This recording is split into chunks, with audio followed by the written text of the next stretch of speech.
Alors ce qui a changé, c'est que la chaise est un peu plus haute, donc peut-être pour enregistrer, oui, il faut que je change, mais elle est plus confortable que l'autre. Voilà, bonsoir mes amis. Donc, on reprend notre cours habituel et à ma grande surprise, et je le dis parce que ça me fait plaisir, de plus en plus de gens que je croise me disent « Ah, même si vous partez en Israël, continuez, on vous suit sur YouTube, etc. » Je lui dis « Écoutez, là, il faut que vous parliez à mon caméraman qui doit se marier, alors que s'il me suit en Israël, alors vous continuez à avoir... » Alors vous voyez pas parce qu'il est de l'autre côté. Mais en tout cas, on remercie vraiment du fond du cœur parce qu'il n'est pas seulement un caméraman, mais c'est aussi un poète. Alors, les beaux titres que vous avez, c'est grâce à Aviel. Je le remercie en public, maintenant que je sais qu'il y a beaucoup de public de l'autre côté. Même si c'est un public virtuel. En tout cas, merci beaucoup. Et la vérité, c'est que je ne lui rends pas la tâche facile parce que avant de commencer le cours, je ne sais pas trop de quoi on va parler. Et au fur et à mesure, donc, de fil en aiguille, c'est le cas de le dire. Donc on essaye de tisser quelque chose et je dis que chaque cours de Torah, c'est un petit peu comme une œuvre d'art. Et en l'occurrence, je suis l'artiste et vous êtes la toile. La toile, c'est alors, et c'est vrai que, Baruch Hashem, je dis souvent, et j'ai l'occasion de le répéter souvent, c'est que la qualité d'un shiur n'est pas uniquement due à la qualité de l'intervenant, c'est aussi le public. Et c'est pas pour vous passer la pommade, certainement pas, mais d'abord parce que le public pousse aussi l'intervenant à puiser plus profondément pour ne pas ennuyer le public, et aussi parce que je considère que c'est un signe de respect que d'éviter de se répéter. Alors, comme je le dis souvent, dans la Torah, Baruch Hashem, il n'y a pas de répétition, il y a des révisions. Donc, l'odomé, ça ne ressemble pas 100 fois, 101 fois. Donc, je pourrais même répéter certains principes. Cela, évidemment, surtout lorsque j'en ai besoin pour les besoins du cours. Donc, vous ne voyez certainement pas, de ma part, un manque de respect, qu'à Dieu ne plaise. Je tenais encore à remercier ceux qui sont derrière la caméra en ce moment et ceux qui nous écouteront plus tard en différé. Alors, mais ce n'est pas la même chose puisqu'on connaît déjà le résultat du match. Alors, on arrive à une paracha un peu complexe. Pourquoi ? Parce qu'après le beau temps arrive l'orage.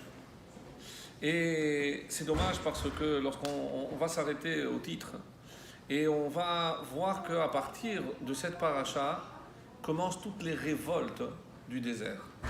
On sait très bien que ça ne s'est pas passé comme il aurait dû se passer dans le désert, qu'on va assister à des plaintes de la part du peuple, on va assister à la faute des Meragelim, et alors que Moshe Rabbeinu, comme tout le monde le sait, a vécu 120 ans, la Torah ne relate que, grosso modo, combien de temps sur sa vie ?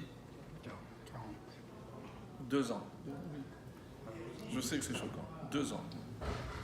2 ans, la première année de la sortie, un peu de la dernière avant la rentrée, et l'année où ils sont sortis avec les 10 plaies.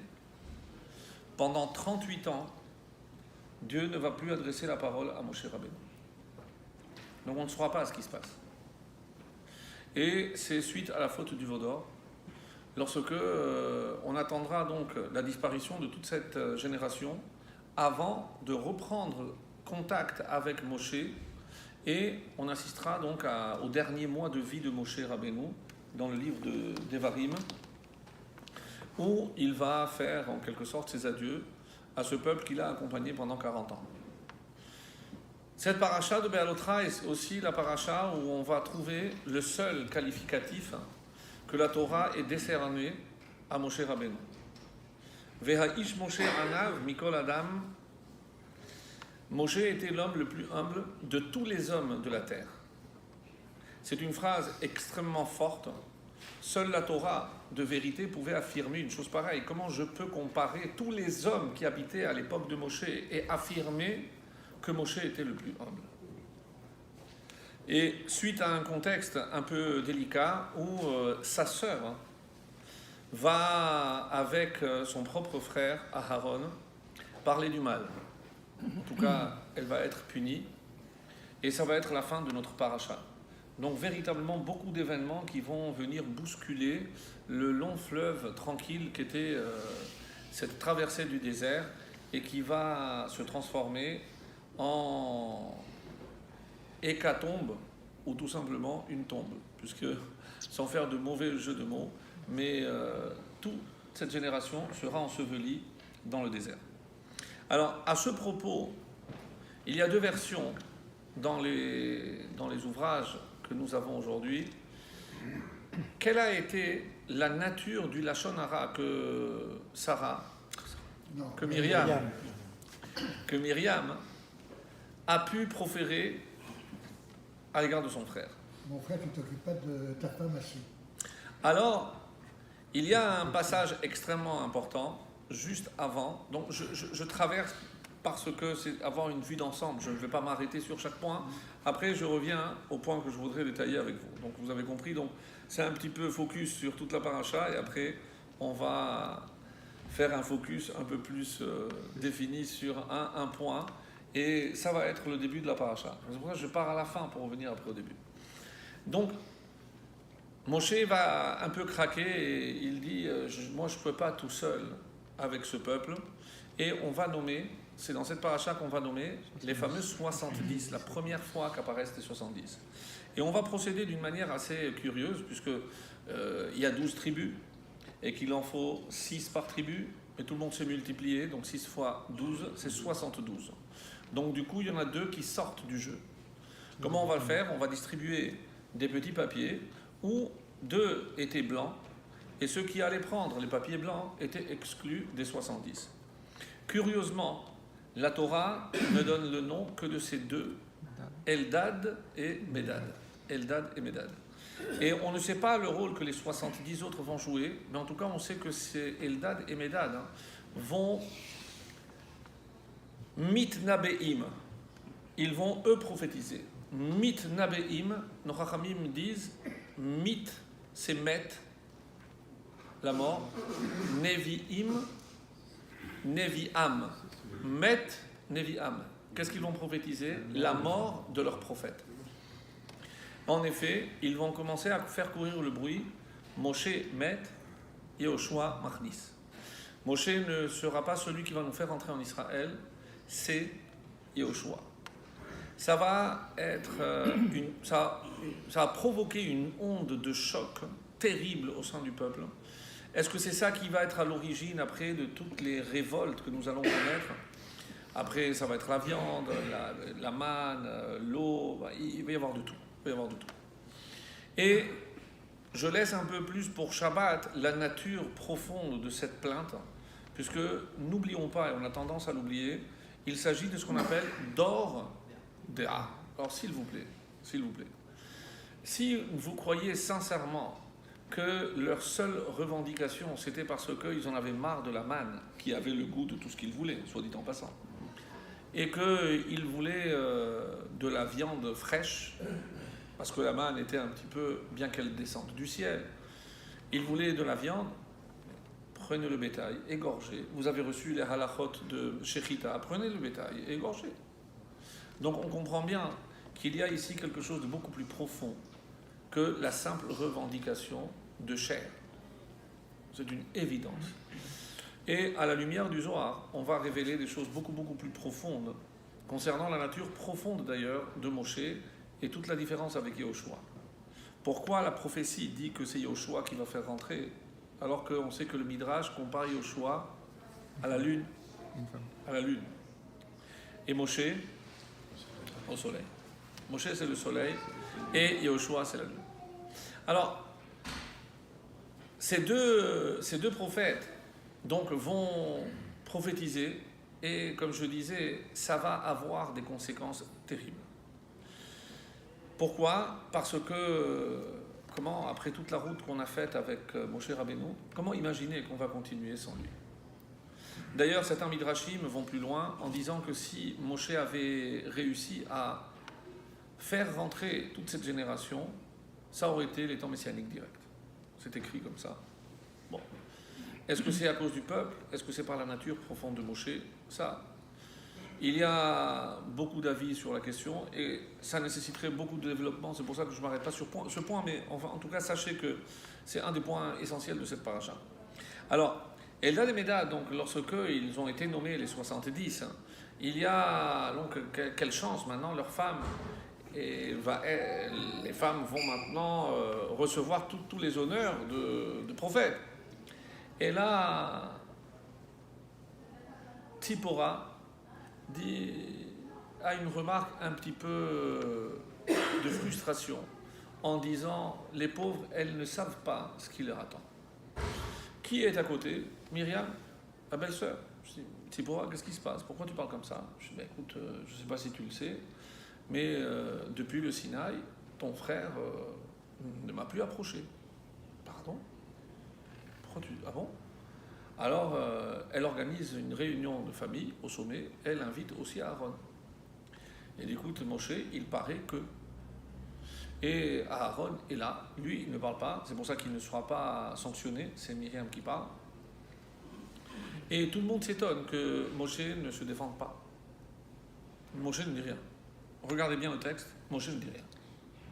C'est la Torah qui prend sa défense en disant, c'est l'homme le plus humble.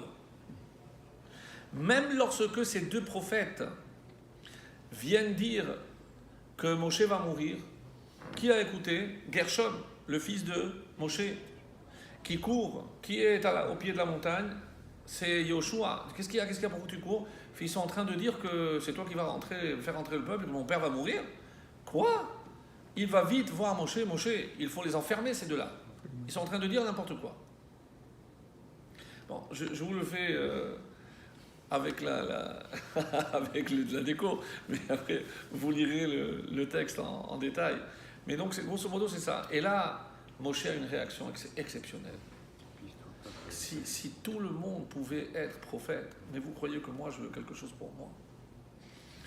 D'où provient la modestie de Moshe? Et qu'est-ce que c'est la vraie modestie en opposition à la fausse modestie? La vraie modestie, mes amis, c'est être conscient de la valeur de chacun. Donc on connaît sa propre valeur. C'est pas une fausse modestie en disant non, je ne suis rien, mais qui je suis, mais non. Ça c'est la fausse modestie. Un vrai modeste, un vrai humble, il connaît sa valeur, il connaît ses capacités, mais il ne va pas s'attribuer aucun mérite à ses réussites. Parce que même s'il est vrai que c'est grâce à ses facultés, à ses capacités intellectuelles ou autres, il est conscient que, d'abord, ses capacités lui viennent d'Hachem. Et si Hachem lui a donné ses outils, c'est pour lui permettre d'accomplir une mission. Et en quoi consiste alors la modestie? D'être convaincu que si Hachem avait donné ces mêmes outils à quelqu'un d'autre, peut-être que quelqu'un d'autre aurait fait peut-être même mieux que lui. Donc, il est toujours dans cette pensée: est-ce qu'avec les outils que Dieu m'a donnés, je suis au top de ce que je peux réussir? J'allais tout de suite donner cet exemple. Merci beaucoup, Philippe. Et c'est pas juste de la théorie, puisqu'on a vu, comme Philippe nous rappelle tellement bien, c'est que lorsqu'il est monté chercher la Torah, il a entendu un shiur de Torah. Qu'est-ce que fait Moshe lorsqu'il écoute un shiur de Torah? Il rentre. Et là, il reste au fond de la classe et il voit un vrai rave en train de faire un shiur. Et il est dépité. Il ne comprend rien. Alors il va voir Hachem. Il dit: Hachem, je ne comprends pas. Mais avec quelqu'un comme ça, pourquoi tu m'as choisi moi pour donner la Torah? C'est pas pourquoi je ne comprends rien, mais qu'est-ce qu'il raconte, c'est n'importe quoi. Non. Tout de suite, hop, il se retire. S'il y a quelqu'un de mieux. Mes amis, c'est comme ça que ça fonctionnait dans le Sanhedrin. Vous savez que dans le Sanhedrin, il y avait des emplacements, les maîtres et les élèves. Si un élève donnait une réponse, il se rapprochait du maître. Et plus, c'est comme ça que ça marchait. Donc c'est exceptionnel. C'est pas l'âge, c'est la grandeur de la Torah et l'humilité d'un maître de reconnaître que même si l'élève, comme c'est le cas une fois dans une anecdote, où le maître s'est levé parce que l'élève a donné la réponse et lui a dit: cette place te revient. Et le maître se lève et laisse la place à l'élève. C'est ça la modestie. C'est ça la modestie. C'est pas faire semblant. Non. Donc si Moshe était humble et la Torah est émet, c'est qu'il était au-delà de tout ce qu'on peut imaginer. Béhémet, c'est vraiment. Donc concernant très rapidement, juste pour clore la fin de la paracha, donc il y a deux versions. La première, donc celle que je viens de décrire, et celle qui est citée par Rashi. Donc, Alodot Akushit, Isha Kushit, c'est que là, Myriam prend la défense de Tzipora. Ça, c'est la version officielle, celle qui apparaît dans l'explication de Rashi. Et l'autre version, qui n'apparaît pas, et que vous trouverez plus difficilement, dit que quand ils ont entendu que c'est Yoshua qui va succéder à Moshe, Myriam a de la peine. Pourquoi? La mort de son frère. Même pas. Pourquoi c'est pas? Bravo. Comment se fait-il qu'aucun des deux fils ne mérite de succéder à son père? 2 plus 2 font 4. C'est la faute à qui? Tzipora. Mon frère n'aurait jamais dû épouser une étrangère, une convertie. Donc, si les enfants ne sont pas aptes à succéder, c'est très grave. Vous comprenez pourquoi même Rashi veut rester un peu plus discret et il ne rentre pas là-dedans, parce qu'on va se jeter sur lui, parce que donc, là, je ne fais que amorcer, je ne vais pas détailler, mais que vous sachiez qu'il y a ces deux réponses-là. Et ça va très bien avec le contexte, parce que si finalement c'est Yoshua qui va pourquoi aucun, ni Gershon, ni Eliezer? Pourquoi aucun des deux? On voit toujours qu'il y a toujours il y en a eu un meilleur que l'autre, Ephraïm et Ménaché, partout il y a. Donc on aurait pu imaginer qu'un des deux, oui, était apte à le succéder. Et vous allez dire, oui, pour que l'on sache que la Torah n'est pas héréditaire. C'est bon, ça. Ça, pour les enfants, c'est bien pour qu'ils comprennent qu'il faut faire des efforts. Mais à notre niveau, et si Myriam n'a pas compris cela, et a quelque part reproché à son frère, là, non pas de délaisser son épouse, mais d'avoir épousé une étrangère. Très très difficile. Aaron a épousé la sœur de Tzipora. Non. Et ses fils non. Mais non. C'est ce Non. que j'ai appris. Aaron a épousé la sœur de Narshon ben Aminadab. Ah, c'est pas Tzipora. C'est Pas du tout. Eliezer, c'est Elazar qui a épousé les filles. Elazar. Clairement, les enfants de Moshe n'ont pas vécu l'esclavage. Oui, ça c'est un vieux cours qu'on avait fait. Là, c'est pas pour tenter de répondre, parce que c'était pas du tout l'objet du cours. Oui, oui. On peut après, effectivement, il y a des réponses. Effectivement, il y a des réponses. Mais là, je ne fais que poser un petit peu la problématique pour avoir une vue d'ensemble de la paracha, parce que en revenant au titre, qui est la carte d'identité toujours d'une paracha, Beha'alotra, lorsque tu élèveras.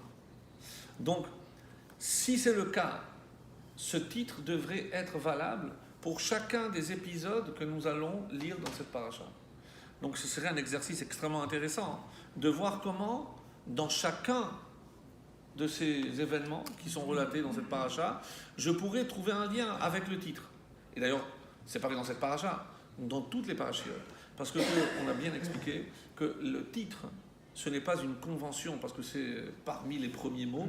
Non, c'est l'essence du contenu qui traverse toute la paracha. Ça, c'est bien. Et là, on arrive donc au début. Donc on a fait le tour et on revient au début. Et pour reprendre le début, on doit prendre la fin de la paracha précédente. La paracha précédente, je rappelle, s'était terminée avec les offrandes apportées par tous les Nessi'im. C'était l'inauguration du tabernacle, après l'avoir construit. Chaque prince va apporter des offrandes. Et il y a une tribu qui reste un peu à l'écart. La tribu de Lévi. Ils sont comptés à l'écart, ils sont comptés à part. Et à un moment donné, Aaron pense que c'est à cause de lui. Il s'en veut énormément. Chalcha da'ato. Donc tellement qu'il s'est senti mal d'imaginer que peut-être à cause de lui, toute la tribu avait été pénalisée. Alors qu'est-ce qu'il a fait Aaron de si grave? et qui va le poursuivre avec un sentiment de culpabilité dont il n'arrive pas à se défaire, évidemment, c'est le veau d'or.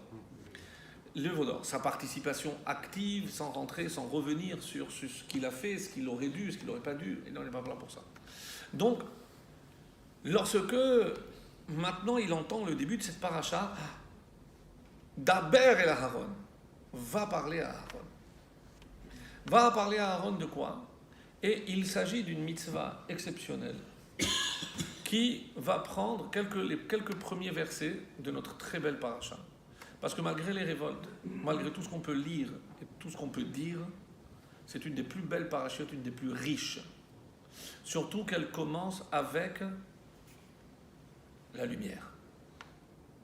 En effet, de quoi s'agit-il? Quel est l'ordre que Dieu va transmettre à Moshe de transmettre à Aaron? Et ici, c'est pas Daber comme c'est pas Aaron et ses enfants. Daber et Aaron ve'amar elav. Puis il y a de la menorah. C'est l'allumage de la menorah. C'est l'allumage de la menorah. Dur.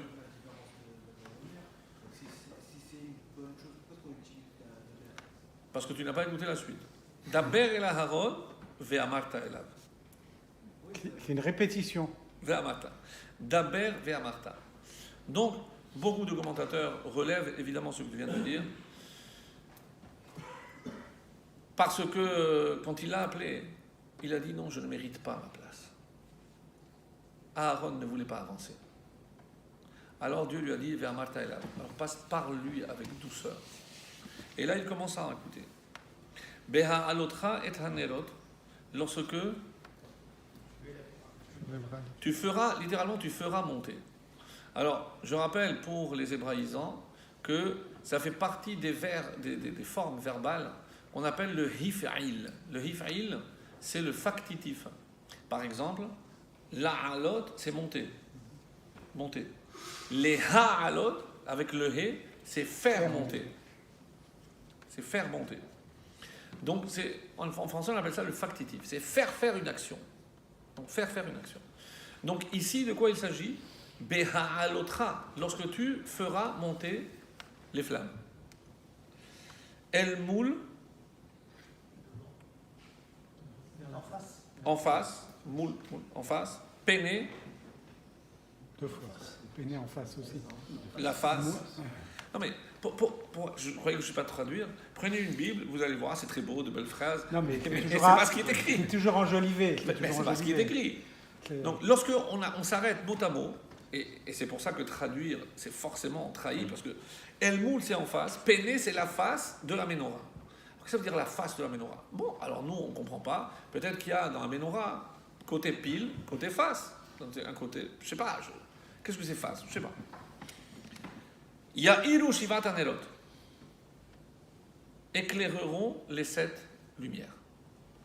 Alors, la Ménorah, on la connaît, on nous l'a déjà présentée lorsqu'on l'a construite. On sait qu'il y a 7 branches, les branches sont constituées de plusieurs décorations, avec des fleurs, avec des formes. Et sans rentrer dans la marloquette, c'est comme Rambam qui dit que ce sont des branches qui sortent diagonales, d'autres qui disent que c'est arrondi. Peu importe, on n'est pas là pour trancher, puisque personne n'a tranché, donc il y en a qui font comme ça, il y en a qui font comme ça. Et on nous dit que voilà la mission que tu vas enjoindre à Aaron. Alors, tous les commentateurs s'étonnent. Pourquoi? Parce que ça n'incombe pas forcément au Kohen Gadol. Ça ne fait pas partie de la Avoda. N'importe quel Kohen pouvait le faire. Et d'après certains avis, même un non-Kohen peut allumer. Parce que ça ne fait pas partie de la Avoda du Beth Amikdash. Mais il n'aurait pas réussi de la même façon. Alors, il y avait 2 étapes dans l'allumage. La première, c'est Hatavat Hanerot. Hatavat Hanerot. C'est-à-dire, si je vous demande à quel moment on allumait la Ménorah? Le soir. Le soir, oui. Bien sûr. Mais alors pourquoi on dit que c'est la première chose que Aaron faisait le matin, c'est aller nettoyer Les mèches. les godets. Oui, Les godets. Donc il enlevait les mèches, il mettait, nettoyait, tout était prêt. Et lorsque le soir arrivait, on l'allumait. pourquoi cet empressement de bon matin déjà, comme avant de commencer? Qu'est-ce qu'il faisait? Métiv et anerot. En hébreu, comment je traduis métiv? Embellir, bonifier. Améliorer. C'est un verbe qui est utilisé pour Hachem lorsqu'on dit Tov, Hatov Ve'ametiv. ve'hametiv. Parce que non seulement Dieu ne se contente pas d'être bon, mais métiv, mais il fait le bien. Métiv, c'est faire le bien. Alors, en quoi le fait que je nettoie, je fais du bien? Du bien à qui? Du bien à quoi? On ne comprend pas. Comprenez? Je soulève exprès toutes les questions auxquelles on va essayer de répondre au fur et à mesure, mais pour que vous compreniez qu'il y a ici énormément de points d'interrogation. Pourquoi tellement tôt? Pourquoi métive? Quel est le bien que ça apporte? Et puis cette répétition aussi qui ne cesse de nous choquer, El Moul en face. Qu'est-ce que ça aurait changé si j'avais dit El Moul HaMenorah? En face de la Menorah. Donc je sais qu'il doit se mettre en face. Surtout qu'il a utilisé déjà ce terme El Moul, Aharaou. El Moul, oui, donc c'est pour pour faire dire en face. Alors, Rashi. La manis mecha parashat Menorah et parashat Nesiim. Je vais vite parce que c'est facile, et ça c'est des Rashi classiques. Pourquoi on a juxtaposé cette paracha à la fin de la dernière? Les filles que Shera'a Aaron Chanukata Nessim, lorsque Aaron a vu l'inauguration avec toutes les offrandes apportées par les Nessim, Chalsha Asdato, il s'est senti mal. Littéralement, son da'at s'est affaibli. Chez Loya Imahem Chanukah, parce qu'il n'avait pas participé en tant que responsable de la tribu de Lévi. C'était là le plus âgé, il n'y avait pas eu. Lohu Velo Shifto, ni lui, ni toute sa tribu. Amar, lo Akadosh Baruch Hu l'a consolé en lui disant Chayecha, par ta vie, Shelcha Gedola Mishelahem, ta mission sera plus grande que la leur. J'ai rajouté le mot mission, parce que Shelcha, ton rôle, la tienne, ton. Pourquoi? Sheata Madlik ou Metiv et Anerot.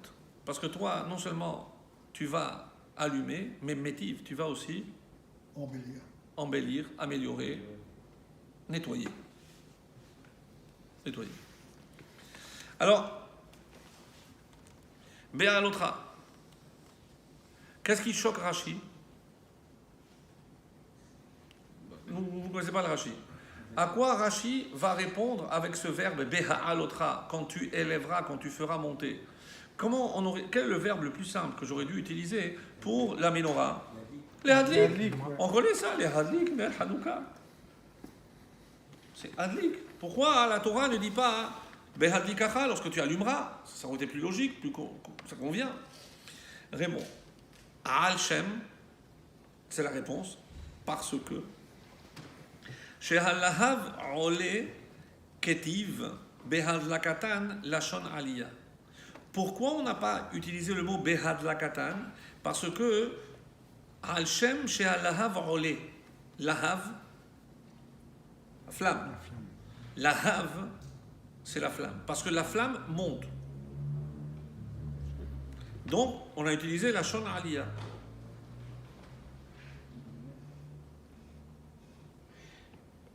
On a beaucoup de respect pour Rachid. Mais là, il ne nous sort pas de l'obscurité. Est-ce que c'est pas parce que, enfin, je ne sais pas si c'est peut-être interprété, mais est-ce que c'est pas parce que quand il allumait, il faisait la connexion directement avec le ciel? Et donc c'est pour ça que vous êtes déjà dans l'interprétation, ouais. Mais qui n'est pas. C'est pour ça que c'est aliyah. Bon, on va voir. Ouais, la shon aliyah. Alors bon, Rashi sent qu'il n'a pas dit grand-chose, il continue.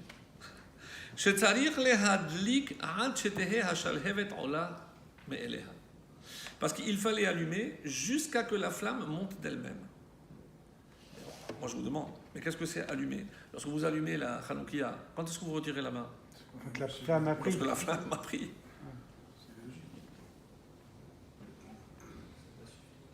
Donc c'est quoi ce chidouche de Rashi? Non, il faut attendre jusqu'à que la flamme monte d'elle-même. Mais c'est ça, allumer. C'est pas, je passe comme ça. Je dois rester jusqu'à que la flamme elle monte. Sinon, ça ne s'appelle pas allumer. Quel est le chidouche de Rashi? Quel est le chidouche de Rashi? Alors, Olam Elea Ve'od Darshu Rabotenu Mikan. Il y a encore une autre dracha, une autre interprétation. Shema'ala Haïta Lifnei Menorah, She'aleha HaKohen Omed Umetiv.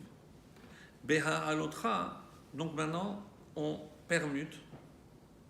Et c'est pas toi qui fais monter la flamme, c'est parce que tu allumes, c'est ça qui te fait monter toi.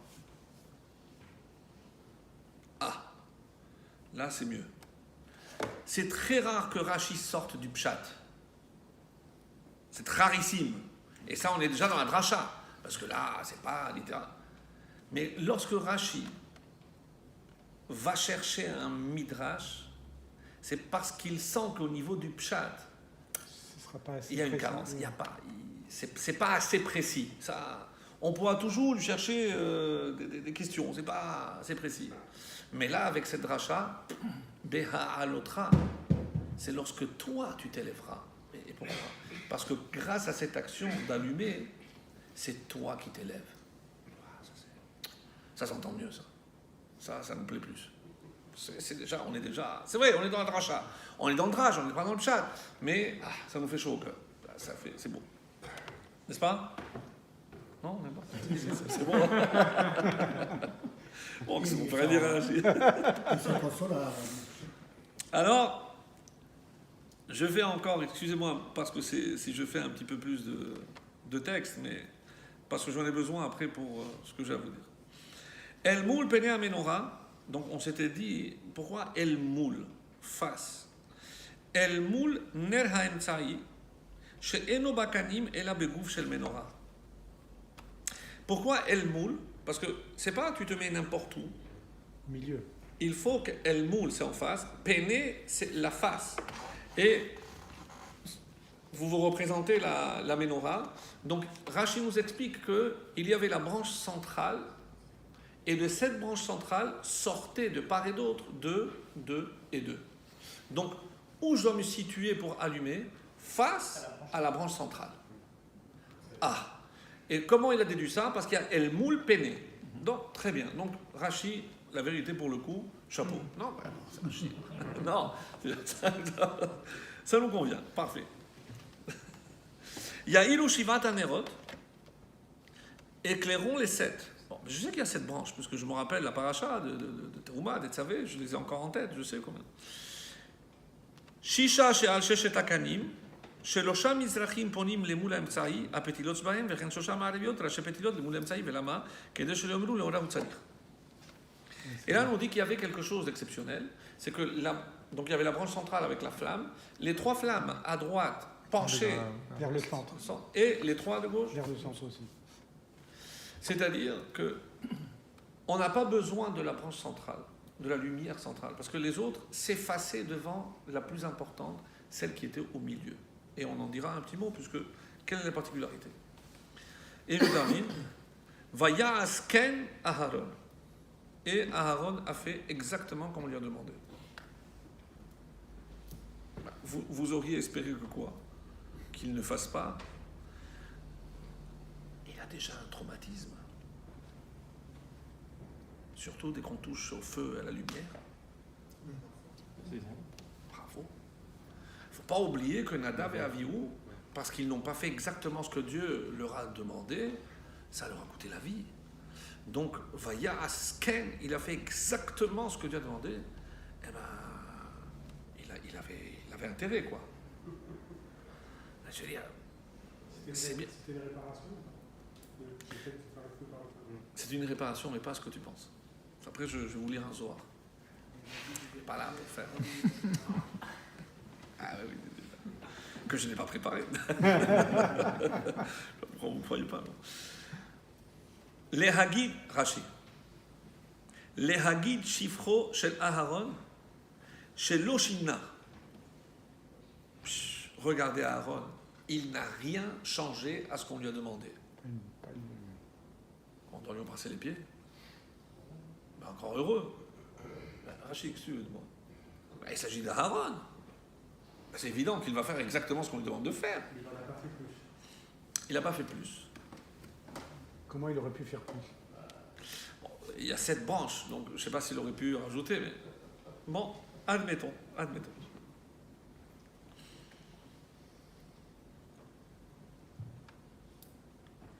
On va arrêter là pour le texte. On va arrêter là pour le texte. Alors, donc je résume un petit peu les questions pour remettre un petit peu de l'ordre et ensuite on attaque les réponses. Donc, on a déjà la réponse pourquoi El Moul Péné, parce que c'était la branche centrale. Beha Alotra, que ce soit le Pshat ou le Midrash, soit il fait monter les flammes, soit l'action qu'il fait qu'il s'élève lui. Beha Alotra, c'est ça qui va te faire. C'est très très beau. Mais il n'en reste pas moins. D'autres questions. Pourquoi la Torah insiste tellement sur le fait que Aaron a fait exactement avec minutie ce qui lui a été demandé? On ne serait pas attendu à autre chose de la part de Aaron. Surtout que ce n'est pas un ordre pour lui, pour ces générations d'Aber el Aaron, ve'el banav les morts. Pas du tout. Là, c'est el Aaron. Donc, Aaron a reçu directement tous les ordres.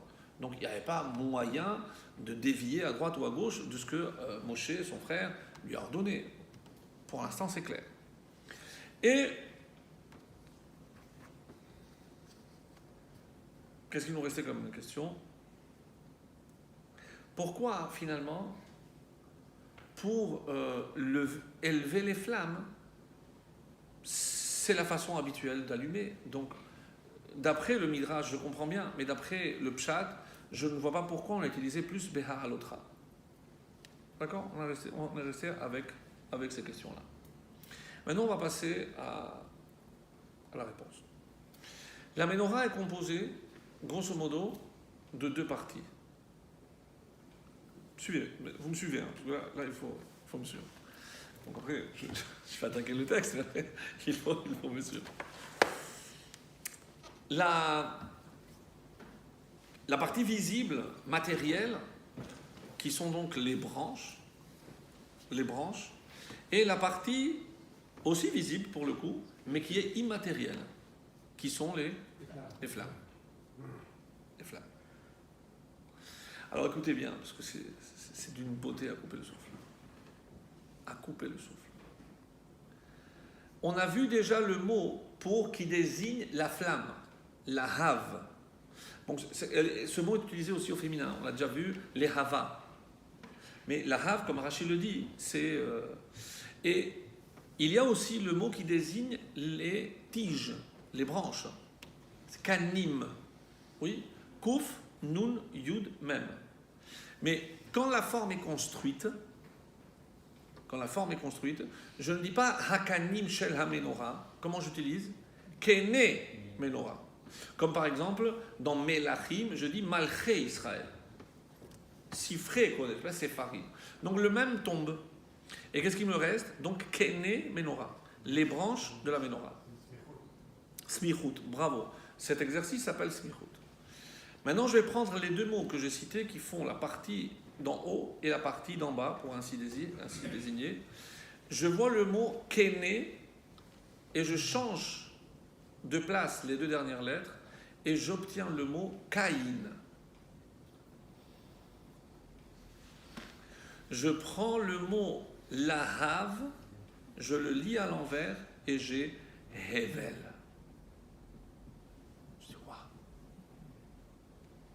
Mais je les connais. C'est les 2 fils de Adam. Caïn et Hevel. Qu'est-ce qu'ils font là? Qu'est-ce qu'ils font là?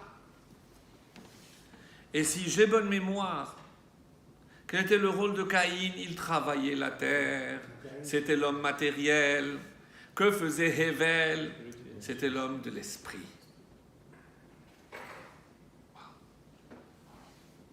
C'est-à-dire que j'ai la Ménorah qui fait quoi? Qui va réussir un équilibre parfait entre la matière, le support, et la lumière, l'esprit. Ou pour reprendre ces 2 notions, ces 2 appellations qu'on a déjà utilisées souvent, or et le keli. La lumière et l'ustensile, le réceptacle. Quel est le plus grand réceptacle de la lumière divine? Le peuple juif. Et comment je sais que c'est un Kéli? Cohen, Lévi, Israël.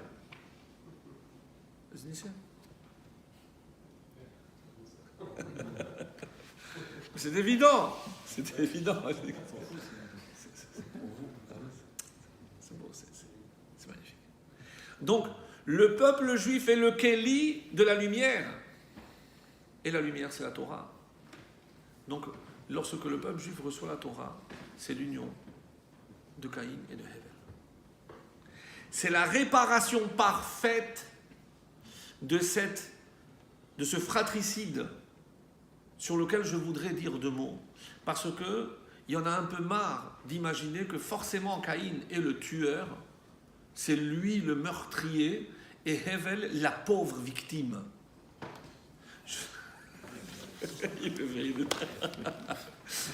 Mais oui, pourquoi mes amis? Pourquoi c'est dans cette paracha qu'on met en avant la seule qualité qu'un homme de Torah doit toujours avoir et ancrer en lui comme Moshe? C'est l'humilité. Je vous dresse une scène, on remonte 5779 ans en arrière, et on voit Caïn courbé en plein mois de juillet, 40 degrés à l'ombre, en train de travailler la terre. Sous un arbre, à l'ombre, son frère Hevel le voit et lui dit « Mais tu en as pas marre d'avoir les mains dans la boue, d'être toujours à quatre pattes.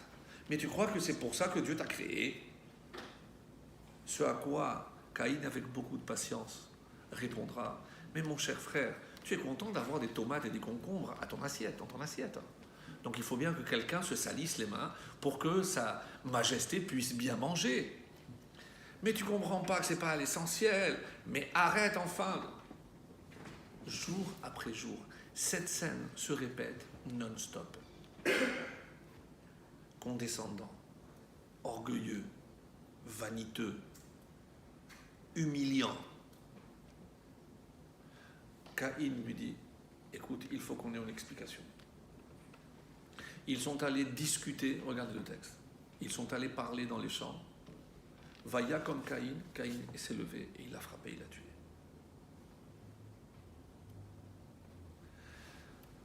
Le monde ne peut tenir que si je peux joindre les deux dimensions matérielles et spirituelles. Lorsque la dimension spirituelle veut l'emporter,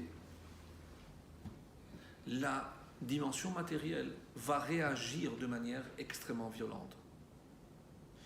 Et lorsque la matière veut l'emporter, eh ben, la dimension spirituelle disparaît. Elle est tellement occultée qu'elle disparaît. Et ce qu'on n'a pas compris, que le monde ne peut tenir sans l'un et l'autre. Vous voyez se profiler à l'horizon la véritable nature de la discussion avec les sages grecs. Qu'est-ce que Rashi a dit? Ton rôle est plus grand que le leur. Pourquoi? C'est une fois par jour. Oui, mais on continuera à allumer pour nous rappeler. Et vous comprenez, mes amis, que allumer la Hanoukia, c'est perpétuer l'union de la dimension matérielle et spirituelle. C'est pas rien. Pourquoi c'est une fête qui perdurera jusqu'au Mashiach? Parce que c'est le message que cette fête véhicule sera toujours vrai. Et tant qu'on n'a pas retrouvé cet équilibre que la Ménorah représentait, eh bien, on est toujours à la recherche de cet équilibre. Le message est merveilleux. Le message est merveilleux. Et vous comprenez pourquoi métive, mais en quoi ça apporte du bien? C'est parce que pourquoi Dieu a créé le monde? Olam chesed, par bonté. Mais c'est quoi la bonté? De nous avoir donné un corps et une âme.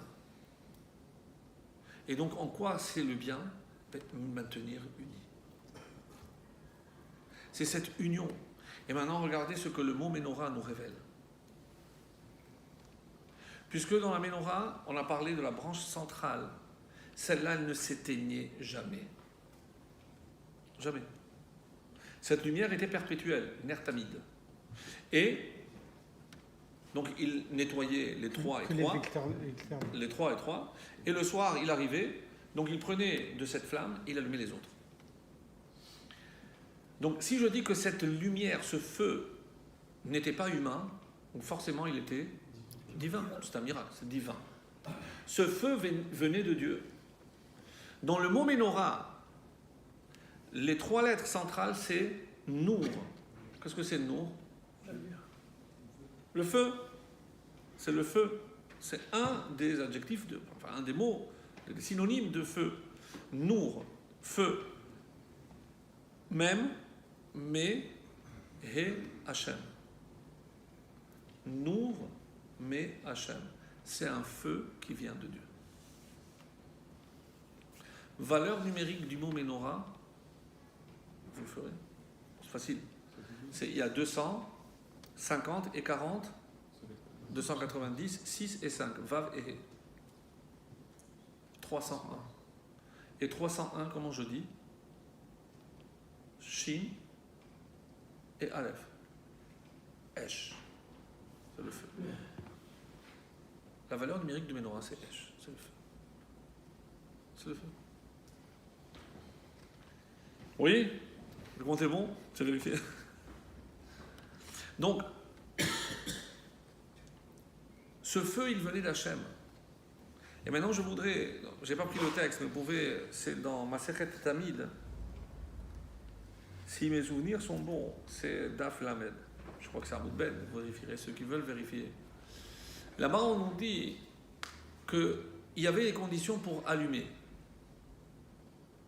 Parmi les conditions, il fallait que Aharon utilise pour l'allumage Even, une pierre, qui était constituée de Shalosh Ma'alot, de 3 degrés, 3 marches. Bon, si des fois qu'il y ait un Kohen Gadol qui était plus petit, pour pouvoir atteindre la Ménorah. Parlons-en. Quelle était la hauteur, la dimension de la Ménorah? 18 Fahim. Chai, c'est facile, 18. Tfahim, 18. Donc, la moyenne d'un Tefa, c'est entre 8 et 10. Si on arrondit vraiment au maximum, 10, ça fait 1m80. 1m80, je m'excuse, mais c'est hauteur d'homme. Donc, je peux atteindre sans les pierres. Je n'ai pas besoin de marche. 1m80. Si vous m'avez dit 3 mètres, ça, c'est autre chose. Mais la Ménorah, au final, était hauteur d'homme, 1m80. Alors, pourquoi cette pierre? Je ne comprends pas. Surtout que parmi les critères de choix pour le Kohen Gadol, il fallait qu'il soit de grande taille, stature. Donc, 1m50, 60, c'est pas trop, trop possible. Donc, il était déjà grand, parce qu'il fallait qu'il soit beau. Donc, vous savez, parmi les conditions, c'est comme ça qu'il était choisi. Alors, il y a une autre explication. En fait, il y en a deux. Enfin, deux. Je retire. Je vais vous en donner deux. Certainement qu'il y a beaucoup plus. Mais je vous en donne deux. La première, la plus simple. Quand Dieu a créé l'homme, et si vous vous rappelez ce texte qu'on avait lu dans la Gemara, que un des aspects par lequel nous ressemblons à l'ange, c'est parce que l'homme se tient droit. Quand je dis que l'homme se tient droit, ça veut dire que Dieu a voulu que quand l'homme se tient droit, le plus important soit toujours en haut. Parce que Ma'alim Bakodesh, donc c'est en haut. Donc c'est le cerveau. Cerveau. Donc ensuite il y a le cœur, et ensuite le corps. Pensée, action, parole, émotion et action. C'est comme ça qu'on avait déjà vu ce triptyque. Soit dit en passant, et ça va nous aider à comprendre la réponse. Est-ce que vous avez remarqué que si je place l'action en dernier, logiquement, Donc on aurait dû avoir le cerveau, le cœur et la main après. Mais il se trouve que la main, c'est vrai que quand je la baisse, elle est plus basse, mais elle part d'ici. Elle part de l'épaule. Ben, qu'est-ce que vous voulez? Mais pourquoi Dieu aurait pu faire les bras sur les flancs? Non, c'est vrai que ça nous fait rigoler, mais c'est plus logique. S'il avait voulu qu'on soit dans l'ordre des choses, et s'il ne l'a pas fait, c'est qu'il voulait que ça soit comme ça. Pourquoi? Parce que l'action suit directement la pensée. Parce que si je laisse les émotions intervenir, peut-être que l'action n'arrivera jamais. Quand je le sentirai, je ferai. Ne vous inquiétez pas, ça va venir. Ça arrive, ça aussi. Ça arrive, ça aussi. Ça arrive. Dieu nous fait comprendre que l'action dépend directement de la pensée. Donc, je termine la tête, hop, j'ai déjà le début de l'action, le début du bras. Mais le bras doit rester au-dessous de la tête. Donc, mais si, quand j'allume, je lève la main, donc ma main se situerait à ce moment-là au-dessus du cerveau. Et ça, c'est pas possible. Donc, en montant sur les marches, la main reste au-dessous du cerveau. Donc, c'est une volonté que l'on... Tout a une explication, sincèrement. Donc, c'est une volonté que l'on comprenne que c'est comme ça que Dieu veut qu'on agisse, toujours dicté par notre cerveau. Et c'est pas parce que je comprends que je fais, c'est parce que je comprends que ça vient de Dieu, que je dois le faire. Rappelez-vous, Vayasken à Aaron. Aaron a fait exactement ce que Dieu a demandé. Il n'a pas demandé pourquoi, comment, c'est pas bon ça. Ça, c'est la première explication. La deuxième, pour ceux qui ont suivi le cours de Shavuot, va être beaucoup plus simple à comprendre. Est-ce que vous vous rappelez que au moment où Dieu se révèle sur le Sinaï, la Torah dit et utilise un verbe très étonnant. Vayered Hashem alahar. Hashem est descendu. Bon, c'est vrai que c'est pas précisé en hélicoptère. Vous savez, Hashem est descendu. Tout le monde comprend que c'est pas géographique. Qu'est-ce que ça veut dire ce verbe de descendre? Alors, Dibera Torah Kilshon Bnei Adam. Donc c'est connu cette phrase que la Torah parle le langage de l'homme. Donc bon, on comprend qu'il s'est révélé. Et qu'est-ce qu'il y a comme mise en garde? Dit au peuple de ne pas approcher la montagne, de ne pas toucher la montagne et surtout pas de monter sur la montagne. Aïe, aïe, aïe, aïe, aïe. Et qu'est-ce qu'il y a? Le premier, je le descends. Pas je le fais descendre, je le descends. C'est pas, je le vois. Alors, je descends. Qu'est-ce qu'il y avait de grave? Parce qu'il ne voulait pas qu'on soit au-dessus de lui. Parce qu'il ne faut pas que l'homme croie que c'est lui qui s'élève vers Dieu. Quel est le risque si l'homme s'élève vers la divinité? Religion. Bravo. On avait dit que ça devient une religion. Et le pire qui puisse arriver, c'est qu'à force de s'élever, de diviniser l'homme. Et ce n'est pas une simple théorie, on l'a vu. On a divinisé l'homme. C'est l'homme qui est devenu Dieu. D'où c'est venu? Parce que c'est l'homme qui pense qu'il s'élève vers Dieu. Surtout n'approchez pas. Moi, je me révèle à vous. Donc c'est à vous à me faire une place pour que je réside en vous. Je ne vous ai pas demandé de monter sur l'Everest pour me chercher. Je suis là. Ça veut dire quoi ce qu'il veut dire à Aaron? Parce qu'on lui a dit qu'il s'élève.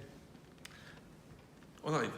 C'est pas pour montrer aussi que c'était juste mon cher Abbé qui avait le monopole de pouvoir monter Exact. et descendre, Oui. et seulement lui. Mais en l'occurrence, au moment de Matan Torah, même Moshe est resté en bas. Moshe ne montra que pour la Torah orale. Et pour la révélation, Moshe était en bas avec tout le monde. C'est très important. Alors, donc maintenant, je reviens à la flamme. Je dis que la flamme centrale, c'est une flamme qui vient d'en haut. Et si jamais moi je suis plus bas et c'est moi qui allume, qu'est-ce que je pense? Que la flamme, elle vient de moi, de l'homme. Donc je te demande de monter, parce qu'au moment où tu vas allumer, pour que tu comprennes que la flamme, elle vient de haut en bas et pas de bas en haut. C'est Hachem qui éclaire le monde, et c'est pas l'homme qui éclaire, même si c'est lui qui allume. Mais c'est l'homme qui commence à monter d'abord. Oui. Reste à définir, qu'est-ce que c'est que ces 3 marches? Pourquoi 3 marches? Et pourquoi Even? C'était en pierre. Regardez le texte en Agma. Je ne veux pas faire en cuivre, je ne veux pas faire en bois, je ne veux pas faire à la courte échelle, chez personne. Ça va être de père en fils peut-être. Even. Av et Ben. Excellent. Mais il y a plus. Pourquoi 3? Alors, l'explication plus profonde. Quelle est la nature profonde du Kohen? Il est chesed. Il est chesed. Le Kohen, c'est chesed. Orev Shalom, Rodef Shalom, c'est la qualité de chesed. Et maintenant, je te réponds. Qu'est-ce que ça veut dire qu'il doit s'élever? Pour chesed, pour pouvoir s'élever, évidemment, on parle ici des séphirotes.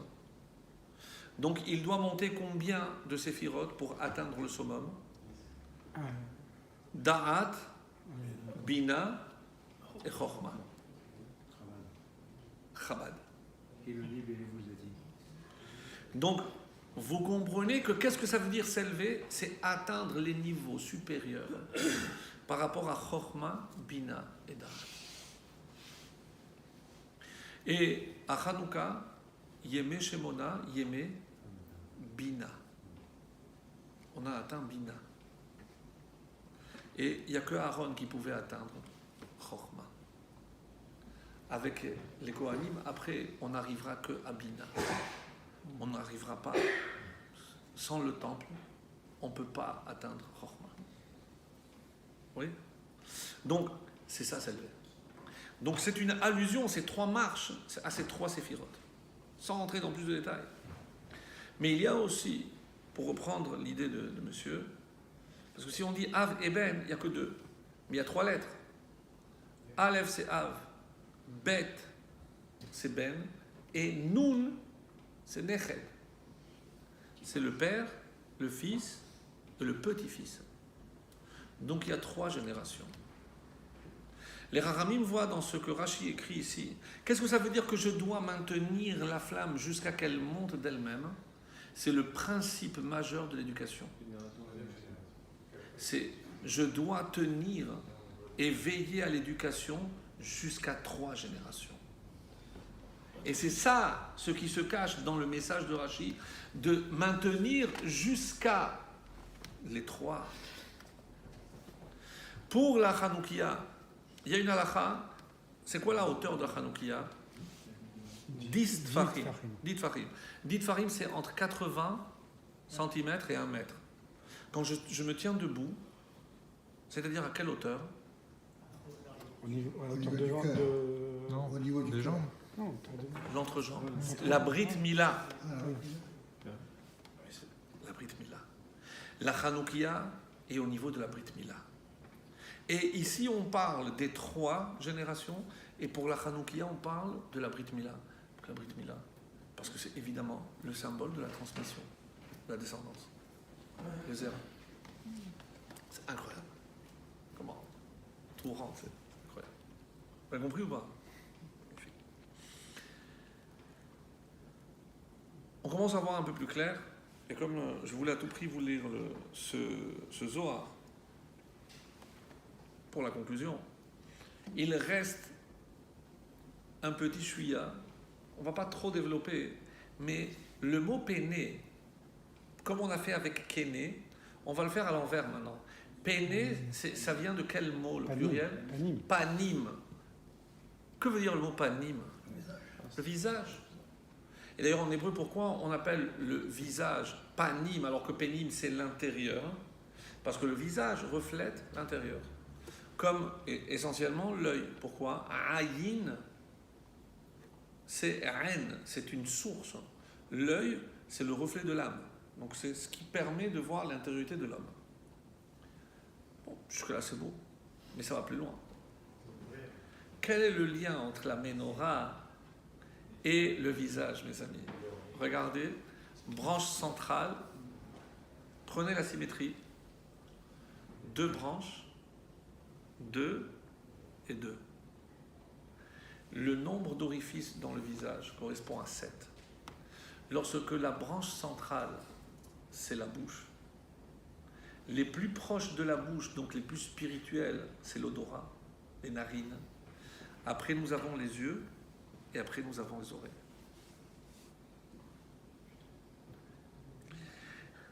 Qu'est-ce que ça veut dire maintenant qu'il faut allumer les sens? C'est au moins utiliser un des sens pour ne pas tomber dans l'indécence. Non, c'est un jeu. C'est pour faire. Alors, non, c'est pour réveiller. Alors,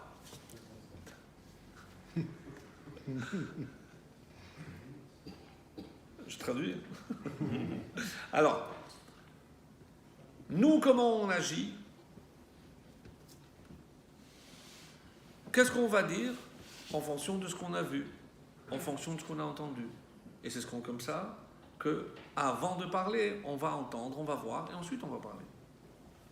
Vient la menorah et nous dit c'est pas comme ça. Qu'est-ce qui éclairait les autres branches? C'est la branche centrale. C'est-à-dire c'est la bouche qui doit éclairer le reste. Lorsque j'ai une bouche et je comprends que la bouche est sacrée, parce que, je ne l'ai pas dit, mais vous l'avez compris, 7, c'est les 7 jours de la semaine. Le jour central, évidemment, c'est Shabbat, qui est Kadosh, c'est Hachem qui l'a sanctifié. Donc il y a 3 jours avant, 3 jours après. Quand est-ce que je commence à dire Shabbat Shalom? Mercredi, jeudi, vendredi. Si je n'ai pas fait l'Avdallah, 3 jours. Dimanche, lundi, mardi. 3 jours après. Bon, c'est la halakha, ça. Donc, si je dis que c'est la bouche qui doit sanctifier le reste, je dois allumer. C'est-à-dire, c'est en fonction de comment je parle, et pas l'inverse. C'est comment je vais voir, comment je vais entendre. Quelqu'un qui a une bouche qu'il préserve de mensonges, de grossièreté, de tout. Donc, quelqu'un qui va parler en comprenant que c'est sacré, la parole lui a été donnée par Hachem. Comment on appelle l'homme? Le Médaber. Dieu a créé par la parole, donc si on est à son image, c'est qu'on a une parole créatrice, donc c'est un pouvoir incommensurable. Et je rappelle rapidement quelles sont les 3 fonctions de la bouche. C'est toujours l'union. Quand je mange, j'unis le corps et l'âme. Quand j'embrasse quelqu'un, c'est l'amour qui m'unit à l'autre. Et quand je parle à l'autre, c'est une façon aussi de s'unir à l'autre. Créer des liens. Donc la bouche, c'est l'organe par excellence de l'union. L'échem, yichoud, c'est ce qui unit.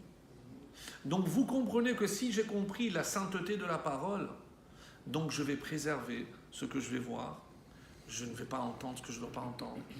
Donc, et l'odorat est très proche, l'odorat est sacré. C'est pour ça qu'il n'a pas fauté. Vous savez, maintenant vous avez compris pourquoi il n'a pas fauté. Parce qu'il est plus proche de la bouche. Comme la bouche elle est sacrée, l'odorat est sacré. On ne peut pas fauter avec l'odorat. Oh, je vous donne un exemple. Ouais. Qu'est-ce que tu penses de celui-là? J'ai rien dit. Je peux pas le sentir. On peut voter avec lui.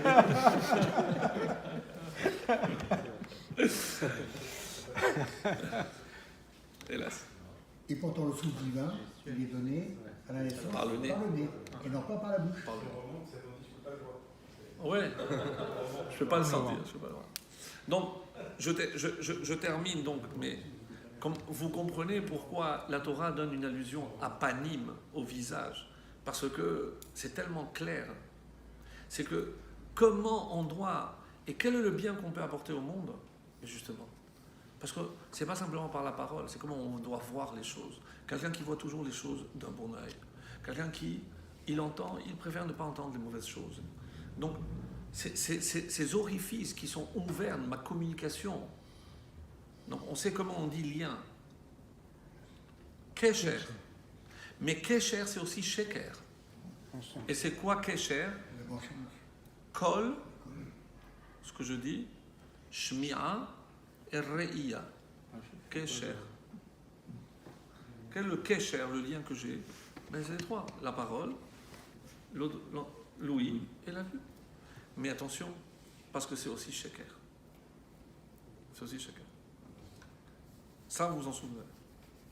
Et je vous lis ce texte. On a dit, Vaya Asken Aharon. Aharon a fait exactement comme on lui a demandé. Ben, on s'est posé la question, et c'est la dernière question qui nous reste, je pense. Tu reverras si on a laissé des questions en suspens. Mais on a dit, mais qu'est-ce qu'on attendait? C'est évident qu'il allait faire exactement ce qu'on attendait de lui. Bezoar Akadosh Mefaresh, dans le Zohar, il est rapporté. Etzel Briat Haor, lorsque Dieu a créé la lumière le premier jour, il est écrit Ktiv Vahi Or. Dieu a dit Yehi Or, que la lumière soit, Vahi Or, et ce fut la lumière. Veloktiv Vahi Chen. Il n'y a pas écrit et ce fut ainsi. Ce fut exactement comme Dieu voulait. Kebishar Sheshet Yimei Bereshit. Regardez dans tous les autres jours, Vahi Chen. Et ce fut exactement comme Dieu a voulu. C'est-à-dire que la lumière créée le premier jour ne correspondait pas à la lumière souhaitée par Dieu. Qu'est-ce que ça veut dire? Mishum shelo nitkayem haor beoto shlemut kemo shenivra. La lumière n'a pas gardé la plénitude, la pureté avec laquelle elle avait été créée. Comme Moshe Amrou Chazal, comme c'est rapporté, on ne peut pas laisser cette lumière, parce que si ce sont des Rechaim, des impies qui l'utilisent, donc ils peuvent détruire le monde avec cette lumière. Donc qu'est-ce qu'il a fait Hachem? Il l'a caché pour les tzadikim.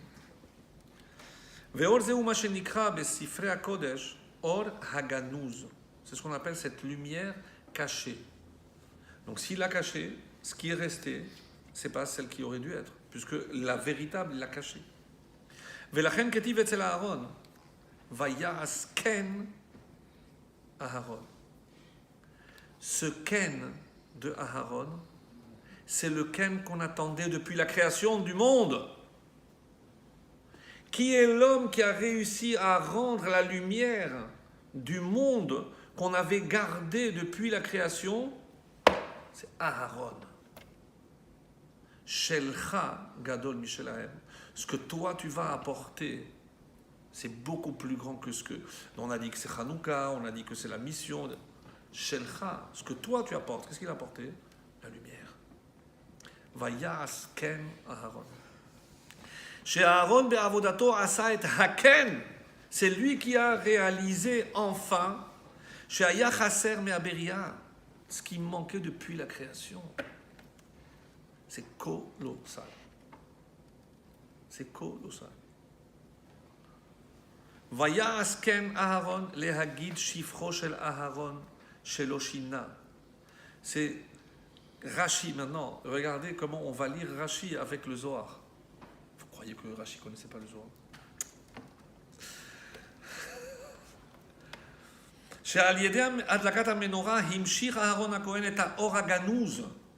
Qu'est-ce qu'il a révélé à Aaron? C'est la lumière cachée. Vous croyez juste qu'il a pris la main, il a allumé? Il a apporté la lumière du monde. Quelle lumière? Celle qui est en parfaite harmonie avec la matière. Il a réussi ce pari exceptionnel, l'équilibre de la matière et de l'esprit. Léagid Shifro shel Aaron, shelo shina, Rashi il a dit ces mots-là. Hainu shekol ha'arba'im shana sheidlik et hamenora haya mamshich be'avodato et ha'or haganuz. Qu'est-ce qu'il a fait? Pas l'oshina. Il n'a pas changé par rapport à ce que Moshe lui a ordonné de faire. Mais évidemment que ce n'est pas le sens de ce que Rashi veut dire. Ça, c'est une évidence. Qu'est-ce que ça veut dire l'oshina? Pendant les 40 ans, il n'a pas baissé de niveau et il a continué à révéler cette lumière cachée avec la même intensité. Il n'a rien changé pendant 40 ans à cette lumière. C'est comme ça qu'il faut lire Rashi. Merci Rashi. Bechol yom vayom 40 shana retzufim lo shina me'avodato, il n'a rien changé à sa avoda. Shaya beoto madrega tamid avoda yomit shel amshachat haor. Et c'est cette lumière qu'il a fait descendre dans le monde. Bezrat Hashem, on a le mérite de voir cette menorah et que, en attendant, on soit capable d'éclairer le monde et en profitant de la lumière déjà de la Torah. Bezrat Hashem. Merci à vous.